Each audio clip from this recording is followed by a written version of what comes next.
Bismillahirrahmanirrahim. Assalamualaikum warahmatullahi wabarakatuh. Perkenalkan, nama saya Makfira Azahra dari kelas Ilmu Pemerintahan D, NIM atas tambuk 105411111619, Fakultas Ilmu Sosial dan Ilmu Politik, jurusan Ilmu Pemerintahan, Universitas Muhammadiyah Makassar. Di sini saya akan menjelaskan tentang sejarah perkembangan ASEAN.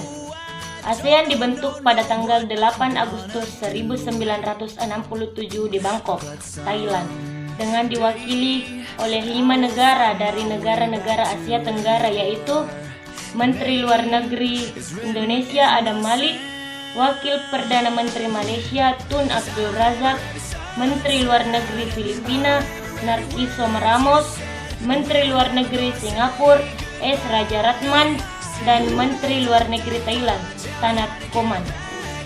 Kelima wakil negara dari Asia Tenggara tersebut menandatangani deklarasi ASEAN, The ASEAN Declaration, atau lebih dikenal dengan Deklarasi Bangkok. Isi Deklarasi Bangkok sekaligus menjadi tujuan dibentuknya ASEAN. Tujuan ASEAN adalah yang pertama, mempercepat pertumbuhan ekonomi, kemajuan sosial, dan perkembangan kebudayaan di kawasan Asia Tenggara. Yang kedua, meningkatkan perdamaian dan stabilitas regional. Yang ketiga, meningkatkan kerjasama dan saling membantu untuk kepentingan bersama dalam bidang ekonomi, sosial, teknik, ilmu pengetahuan, dan administrasi. Yang keempat, memelihara kerjasama yang erat di tengah-tengah organisasi regional dan internasional yang ada. Dan yang terakhir, meningkatkan kerjasama untuk memajukan pendidikan, latihan, dan penelitian di kawasan Asia Tenggara. Bentuk kerjasama ASEAN. Bentuk kerjasama antar negara-negara ASEAN meliputi bidang sosial dan budaya, politik dan keamanan, serta pendidikan.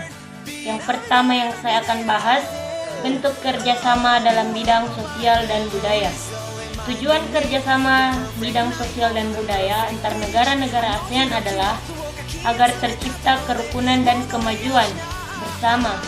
Kerjasama dalam bidang sosial dan budaya ASEAN dilaksanakan oleh COSD, Komite on Social Development.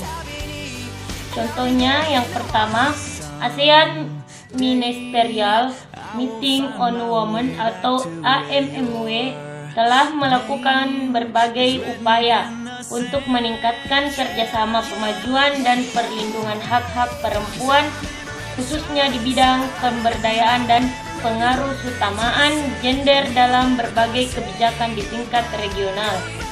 Yang kedua, Konferensi Pemuda ASEAN September 1975 melalui pembentukan Komite for ASEAN Youth Cooperation atau YAYC yang berstatus non-governmental organization atau NGO.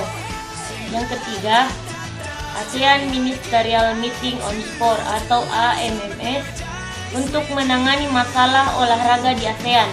Pembentukan AMMS disetujui oleh para pemimpin ASEAN dalam KTT ke-18 ASEAN di Jakarta tanggal 1-2 Mei 2011. Berikutnya, bentuk kerjasama dalam bidang politik dan keamanan.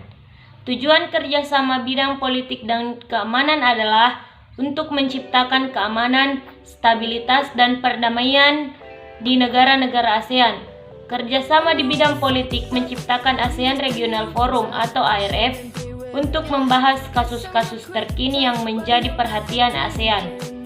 Contohnya, yang pertama, Deklarasi Kawasan Damai, Bebas, dan Netral atau ZOPFAN merupakan kerangka perdamaian dan kerjasama yang tidak hanya terbatas di kawasan Asia Tenggara, tetapi mencakup kawasan Asia Pasifik yang lebih luas, termasuk dengan negara-negara besar atau major powers, dalam bentuk tindakan menahan diri secara sukarela atau voluntary self-retraction. Yang kedua, Treaty of Amity and Cooperation in Southeast Asia atau TAC merupakan sebuah traktat yang bertujuan untuk menciptakan stabilitas politik dan keamanan di kawasan Asia Tenggara. TAC mengatur mekanisme penyelesaian konflik di antara negara-negara pihak secara damai. Yang ketiga, Zona Bebas Senjata Nuklir Asia Tenggara atau ASEAN-WFZ merupakan sebuah traktat yang bertujuan untuk mewujudkan kawasan Asia Tenggara yang bebas dari nuklir. Traktat itu ditandatangani pada KTT ASEAN di Bangkok 15 Desember 1995. Dan yang ketiga, bentuk kerjasama di bidang pendidikan. Tujuan kerjasama di bidang pendidikan adalah meningkatkan kualitas pendidikan di Asia Tenggara dan meningkatnya daya saing internasional. Contohnya, pertama, ASEAN Council of Teachers Convention atau ACT di Sanur, Denpasar pada 8 Desember 2012 dengan tema ASEAN Community 2015 Teacher Professionals for Quality Education and Humanity atau penawaran beasiswa di negara anggota ASEAN. Yang kedua, para siswa diberikan kesempatan untuk memanfaatkan beasiswa belajar di berbagai universitas di negara-negara ASEAN. Makna lambang ASEAN, padi. Padi juga melambangkan kesejahteraan, kemakmuran, kesuburan, dan kekayaan yang merupakan harapan tiap bangsa di Asia Tenggara. Jumlah 10 batang padi yang terikat melambangkan jumlah anggota ASEAN yang terikat persatuan dan solidaritas. Lingkaran melambangkan kesatuan dan keutuhan ASEAN. Warna biru melambangkan perdamaian dan stabilitas. Warna merah melambangkan keberanian dan dinamisme. Warna putih melambangkan kemurnian dan kesucian. Warna kuning melambangkan kemakmuran. Itulah tadi penjelasan dari saya seputar sejarah perkembangan ASEAN. Kurang dan lebihnya mohon dimaafkan. Wabillahi taufiq wal hidayah. Wassalamualaikum warahmatullahi wabarakatuh.